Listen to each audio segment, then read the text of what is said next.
என்னை திரும்பி கூட பார்க்க மாட்டேங்கிறாங்க. இது என்னமோ இவரை பார்த்தா எனக்கு பிடிக்குதுங்கிற மாதிரி ஏதாவது ஒரு மேஜிக் பண்ண முடியுமா அப்படின்னு அது செய்ய 63 வருஷம் ஆச்சு.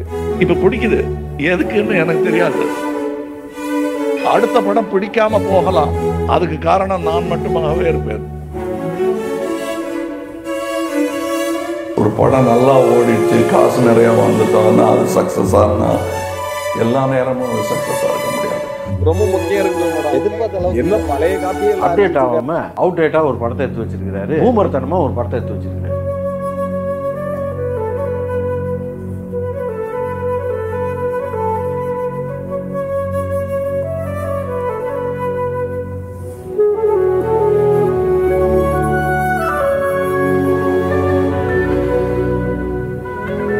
எனக்கு சக்சஸ் இருக்கு, ஆனால் வெளியே சொல்ல முடியாது.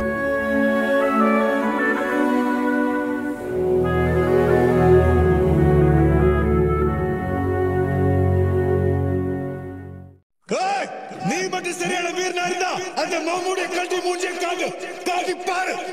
கர்ணங்கிற பேர்ல இந்த உலகத்தை நீ ஏமாத்தலாம், ஆனா எனக்கு தெரியும் நீ யாருன்னு.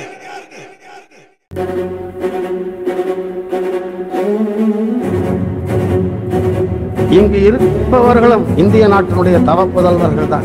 இன்னும் ஒரு படி மேலாக இந்திய தாய் பெருமை கொள்ளும் அளவு பிறந்த புத்திரன் கமலஹாசன்.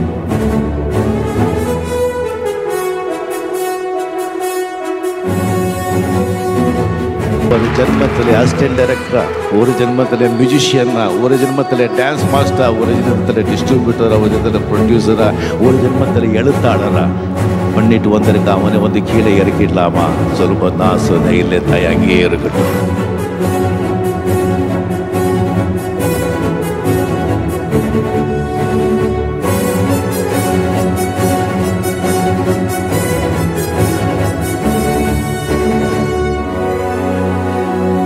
இருநூறு ஆண்டுகள் ஆனாலும் அவன் வாழ்வான், அவனை அசைக்க முடியாது.